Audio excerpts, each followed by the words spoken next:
Salut et bienvenue sur Yerebalo, la chaîne où on parle de santé et de nutrition avec des produits africains. Aujourd'hui, une recette salée, on va faire du fonio, riche en fibres, un bon index glycémique et parfait pour le transit intestinal. Alors, mettez une casserole sur le feu, rajoutez 2 à 3 cuillères à soupe d'huile d'olive et rajoutez un gros oignon coupé en rondelles, en lamelles, en dés, comme vous voulez. On va laisser l'oignon revenir un peu jusqu'à commencer à caraméliser. L'idée, c'est de prendre son temps, de cuire à feu moyen et de ne pas se presser sur la cuisson. Ensuite, nous allons rajouter 2 tomates, 2 grosses tomates également. Et en plus des tomates, on va rajouter une branche de céleri. Mes tomates et mon céleri, je vais les mixer et je vais rajouter cette mixture dans ma casserole. C'est plus simple ensuite pour la cuisson parce que je ne voulais pas de morceaux dans ma sauce.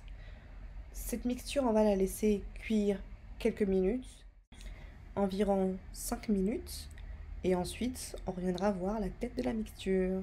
5 minutes plus tard, j'ouvre ma casserole, je regarde à quoi ressemble ma mixture. C'est bon, ça cuit bien, ça frémit bien. Je vais venir rajouter finalement l'eau de rinçage de mon mixeur pour ne pas perdre les arômes. Et ensuite, je vais rajouter quelques feuilles de laurier pour parfumer la sauce. Ensuite, passons au fonio proprement dit. Moi, je le cuis avec un cuiseur vapeur électrique.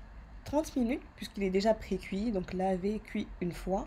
Mais si vous avez une marmite normale, une casserole, vous mettez de l'eau, vous mettez sur votre passoire, et puis ce sera cuit classiquement. Je ferme, et au bout de 30 minutes, on revient. Pendant ce temps, on s'occupe du poulet, gingembre. On rajoute aussi du vinaigre en termes d'assaisonnement. Là, c'est vraiment suivant le goût de chacun. Après, j'ai mis du gros sel de mer. J'ai rajouté après un peu de basilic pour parfumer encore plus mon poulet. Et après, je vais rajouter au fur et à mesure un peu d'ail. Je rajoute également un peu de graines de nigel, un peu de cumin. On va enfourner ensuite notre poulet mariné, bien mélangé, au four à 180 degrés, voire 190 suivant les fours, à chaleur tournante, pendant 40 minutes. Et ainsi, pendant la cuisson du poulet, on retourne voir la sauce, on rajoute l'équivalent d'un litre d'eau et on laisse porter à ébullition pour pouvoir ajouter les légumes. Maintenant, on s'occupe du fonio qui est cuit, vous le voyez bien. Donc je le mets dans un saladier, je commence à le mélanger et je vais rajouter 3 cuillères à soupe de gombo en poudre qui va permettre de rendre notre fonio beaucoup plus doux, beaucoup plus agréable à mastiquer notamment, et ça va permettre aussi de lier le fonio parce que le fonio c'est des petits grains qui peuvent être secs parfois. Donc le gombo frais ou sec, moi j'avais du sec mais le frais est tout aussi bien, va permettre de rendre votre fonio doux, agréable à manger. On revient au niveau de notre casserole, de notre sauce. On rectifie l'assaisonnement si besoin. Moi, j'ai rajouté du basilic, du sel, du poivre. Et vous pouvez rajouter éventuellement un peu de cumin en plus si vous voulez, ou d'autres choses. Donc là, je rajoute les légumes. J'ai du poivron, j'ai des aubergines, j'ai des courgettes. Encore une fois, si vous avez des aubergines africaines ou du chou, vous pouvez rajouter ça à votre sauce. Et je laisse cuire. Pendant ce temps, je retourne au four, le poulet est quasiment prêt, je laisse dorer encore.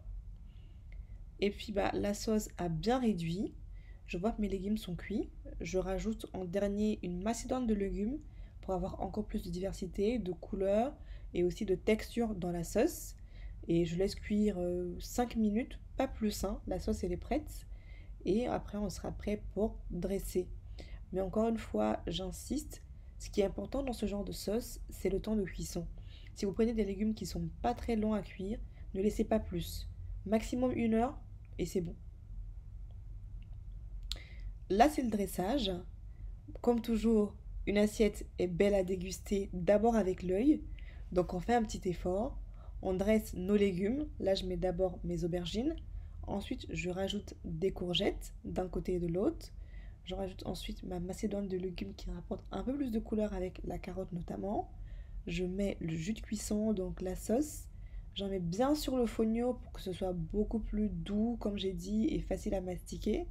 Et puis je mets ma feuille de laurier pour la décoration. Et je rajoute ensuite à la fin mon morceau de poulet qui vient du four, vous voyez, tout chaud. Et puis bah on a terminé et c'est prêt à déguster, hein. Fonio facile à digérer, sans gluten, riche en fibres, parfait pour les personnes diabétiques notamment parce que l'index glycémique n'est pas très élevé. Que dire de plus? Bon appétit et à la semaine prochaine!